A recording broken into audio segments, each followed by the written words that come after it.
선거법상 벌금 100만 원 이상 형이 확정될 경우엔 당선이 무효되고 향후 5년간 피선거권이 박탈되지만 징역형의 집행유예를 확정받으면 10년간 피선거권이 박탈됩니다. 이 대표 입장에선 이 대표의 나이를 생각할 때 1심 선고를 뒤집지 않으면 자칫 정치적 생명이 위태로울 수도 있는 거죠. 법조팀 우정환 기자와 더 자세히 알아보겠습니다. 어서 오십시오. 야, 징역 1년에 집행유예 2년 이 정도 형이 나올 거라고 법조계에서 예상을 했었습니까?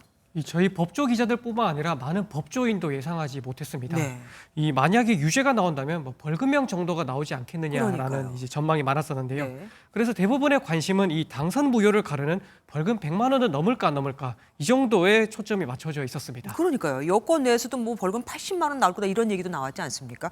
그럼 예상보다 이렇게 센 형량이 나온 이유가 뭡니까?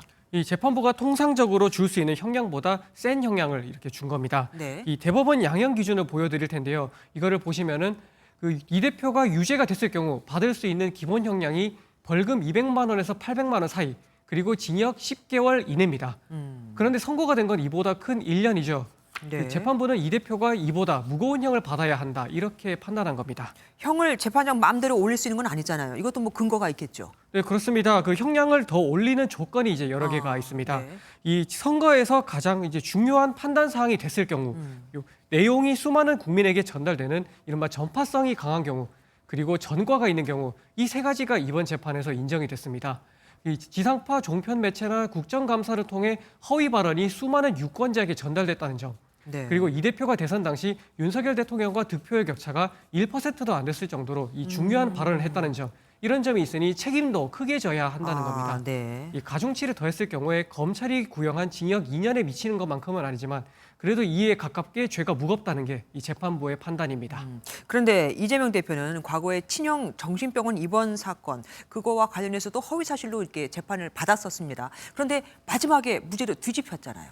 네, 맞습니다. 그 선거 과정에서 허위 사실을 말한 혐의로 재판을 받았다는 점, 이거는 오늘 선고가 된 사건과 비슷합니다. 예.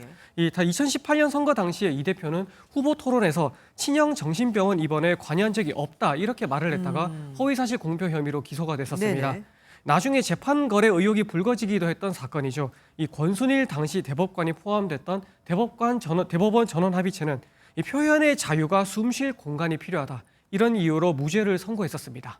그래서 이재명 대표가 이번에도 그 말씀하신 표현의 자유가 숨쉴 공간이 필요하다 이 얘기를 주장했단 말입니다. 그런데 이번 재판부는 다른 판단을 내렸어요. 오늘 재판부도 역시 표현의 자유를 고려해야 한다, 이거는 맞다고 인정을 하기는 했습니다. 네. 다만 허위 사실 공표로 국민이 허위 정보를 얻어서 민의가 왜곡될 위험성, 이것도 같이 고려해야 한다, 이렇게 지적을 했습니다. 네. 이 표현의 자유를 인정해주기에는 그 해악이 더 크다는 판단이 오늘 선고에서 나온 겁니다. 이번 선고가 이재명 대표에게만 최악이 아닙니다. 민주당에게도 마찬가지입니다.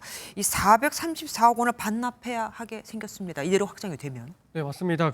오늘은 1심이긴 하지만 이 결과가 대법원까지 가서 확정이 네. 된다. 그러면 민주당은 대선 때 받았던 선거 보조금 434억 원을 반납해야 합니다. 네. 이 작은 돈이 아니죠. 그래서 민주당 전체가 흔들릴 수도 있는 상황이라는 이제 전망이 나오고 있는데요.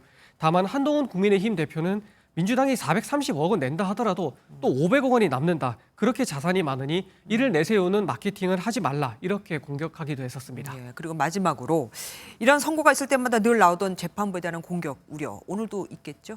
네, 그렇습니다. 이 선고가 끝난 뒤에 친야 성향의 커뮤니티에서는 재판장인 한성진 부장판사의 프로필을 공유하면서 이 비난이나 인신공격을 하는 모습들을 볼 수가 있었습니다. 네.